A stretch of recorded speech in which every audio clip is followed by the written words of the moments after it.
Hi guys, welcome back to our channel.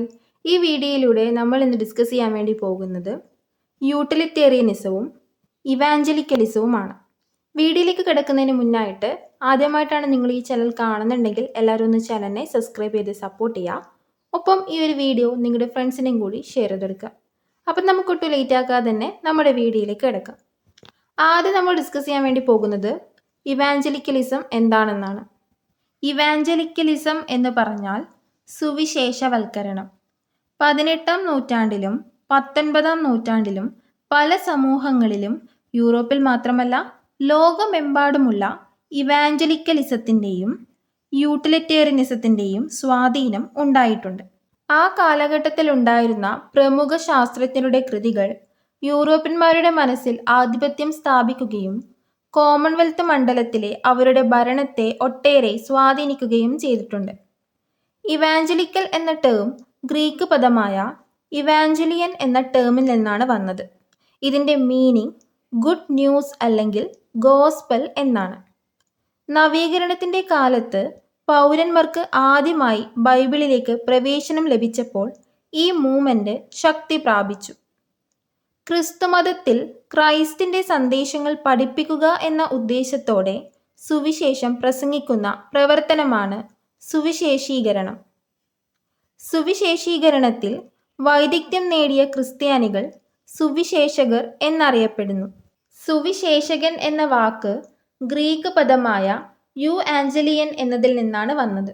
16-ാം നൂറ്റാണ്ടിൽ Martin ലൂതറും അദ്ദേഹത്തിൻ്റെ അനുയായികളും ഇവാഞ്ചലിക്കൽസ് എന്ന് വിളിക്കപ്പെട്ടു.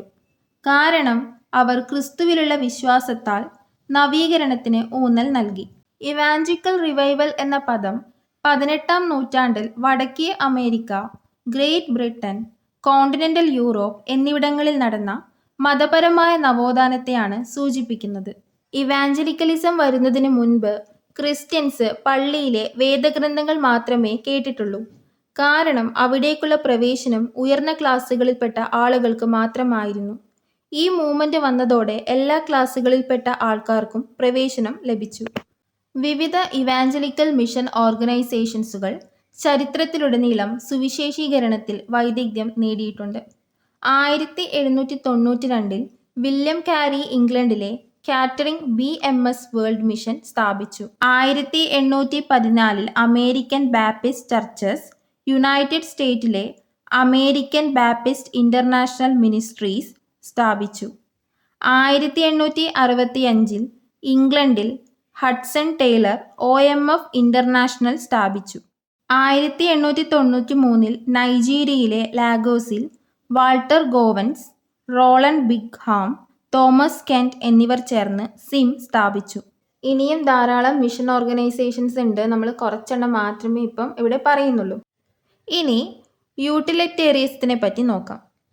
18-ാം നൂറ്റാണ്ടിലും 19-ാം നൂറ്റാണ്ടിൻ്റെ അവസാനത്തിലും ഇംഗ്ലീഷ് തത്വചിന്തകരും സാമ്പത്തിക വിദഗ്ധരുമായ Jeremy Bentham, John Stuart Mill എന്നിവർ നിർദ്ദേശിച്ച മാനദണ്ഡ ധാർമ്മികതയിലെ യൂട്ടിലിറ്റേറിയനിസം ഉയർന്നുവന്നു.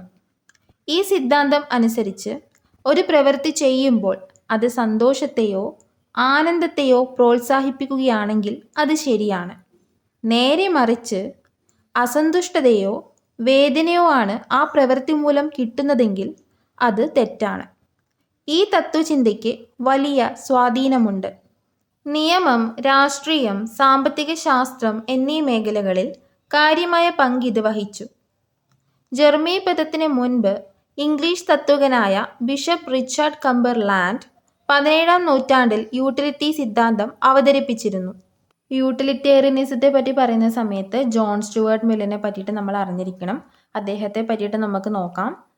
ഇദ്ദേഹം ജനിക്കുന്നത് മെയ് 20, 1806 ലണ്ടനിൽ വെച്ചിട്ടാണ്. ഇദ്ദേഹം മരണപ്പെടുന്നത് മെയ് 8, 1873 ഫ്രാൻസിൽ വെച്ചിട്ടും. 19-ാം നൂറ്റാണ്ടിൽ ജീവിച്ചിരുന്ന ഒരു ഇംഗ്ലീഷ് തത്വചിന്തകനും എഴുത്തുകാരനുമായിരുന്നു ജോൺ സ്റ്റുവർട്ട് മിൽ. ലിബറലിസത്തിൻ്റെ ചരിത്രത്തിലെ ഏറ്റവും സ്വാധീനമുള്ള ചിന്തകരിൽ ഒരാളായ അദ്ദേഹം സാമൂഹിക സിദ്ധാന്തം, രാഷ്ട്രീയ സിദ്ധാന്തം, രാഷ്ട്രീയ സമ്പദ് വ്യവസ്ഥ എന്നിവയ്ക്ക് വിപുലമായ സംഭാവന നൽകി. യൂട്ടിലിറ്റേറിയനിസത്തിൻ്റെ വക്താവായിരുന്നു മിൽ. അദ്ദേഹത്തിൻ്റെ മുൻഗാമിയായ ജെറമി ബെന്തം വികസിപ്പിച്ചെടുത്ത ഒരു നൈതിക സിദ്ധാന്തം. വിഷയത്തെക്കുറിച്ചുള്ള അദ്ദേഹത്തിൻ്റെ അറിവ് മറ്റുള്ളവരുടെ, പ്രത്യേകിച്ച് വില്യം വീവൽ, ജോൺ ഹെർഷൽ, അഗസ്റ്റേ കോംറ്റ് എന്നിവരുടെ രചനകളെ അടിസ്ഥാനമാക്കിയുള്ളതാണ്.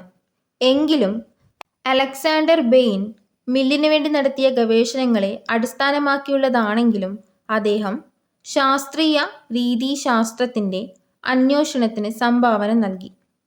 വീവലുമായി അദ്ദേഹം രേഖാമൂലമുള്ള സംവാദത്തിൽ ഏർപ്പെട്ടു.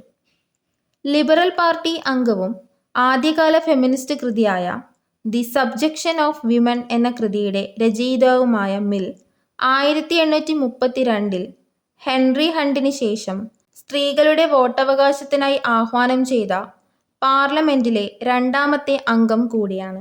ഇനി അദ്ദേഹം എഴുതിയ പുസ്തകങ്ങളെപ്പറ്റി നമുക്കൊന്ന് നോക്കാം. ആദ്യത്തെ പുസ്തകമാണ് യൂട്ടിലിറ്റേറിയനിസം. ആ എസ്സേയിൽ അദ്ദേഹം പറയുന്നത് നേരത്തെ നമ്മൾ പറഞ്ഞ കാര്യം തന്നെയാണ്. ഒരു പ്രവൃത്തി ചെയ്യുമ്പോൾ നമുക്ക് സന്തോഷവും ആനന്ദവും ലഭിക്കുന്നുണ്ടെങ്കിൽ അത് ശരിയും, നേരെ മറിച്ച് ദുഃഖമോ വേദനയോ ആണ് ആ പ്രവൃത്തിയിൽ നിന്ന് നമുക്ക് ലഭിക്കുന്നതെങ്കിൽ അത് തെറ്റുമാണ്. സന്തോഷമാണ് ധാർമ്മികതയുടെ ഏക അടിസ്ഥാനമെന്നും ആളുകൾ ഒരിക്കലും സന്തോഷമല്ലാതെ മറ്റൊന്നും ആഗ്രഹിക്കുന്നില്ല എന്നും മിൽ വാദിക്കുന്നു. അദ്ദേഹത്തിൻ്റെ മറ്റൊരു എസ്സേയാണ് ഓൺ ലിബർട്ടി. അത് പബ്ലിഷ് ചെയ്തത് 1859 രാഷ്ട്രീയവും സാമ്പത്തികവും സാമൂഹികവുമായ സ്വേച്ഛാധിപത്യത്തിൽ നിന്ന് വ്യക്തി സ്വാതന്ത്ര്യങ്ങൾ സംരക്ഷിക്കപ്പെടണം എന്നാണ് ഓൺ ലിബർട്ടി എന്ന എസ്സേയിലെ പ്രധാന കാര്യം. ഒരു വ്യക്തി ചെയ്യുന്ന കാര്യങ്ങൾ, അതായത് ചിന്തകളോ പ്രവർത്തനങ്ങളോ മറ്റുള്ളവരെ ഉപദ്രവിക്കാത്തിടത്തോളം കാലം നല്ലതാണെന്ന് ഇദ്ദേഹം അഭിപ്രായപ്പെടുന്നു. ഇദ്ദേഹത്തിൻ്റെ അടുത്ത എസ്സേയാണ് ദ സബ്ജക്ഷൻ ഓഫ് വുമൺ. ഇത് പബ്ലിഷ് ചെയ്തത് 1869 അദ്ദേഹം അദ്ദേഹത്തിൻ്റെ ഭാര്യയുമായി ചേർന്ന് സംയുക്തമായി വികസിപ്പിച്ച ആശയങ്ങളുമായി പബ്ലിഷ് ചെയ്ത ലേഖനമാണിത്. സ്ത്രീകളെ സമൂഹത്തിൽ തുല്യമായി പരിഗണിക്കണമെന്നും വിക്ടോറിയൻ സ്ത്രീകളെ പാർശ്വവൽക്കരിക്കുന്നതിന് യുക്തിരഹിതവും അധാർമികവുമാണെന്നും ഈ എസ്സേയിൽ മിൽ വാദിക്കുന്നു. വിവാഹം, രാഷ്ട്രീയം, വിദ്യാഭ്യാസം എന്നിവയിൽ സ്ത്രീകൾ അനുഭവിക്കുന്ന നിയമപരമായ ബുദ്ധിമുട്ടുകൾ അദ്ദേഹം ഈ എസ്സേയിൽ എടുത്തു കാണിക്കുന്നു.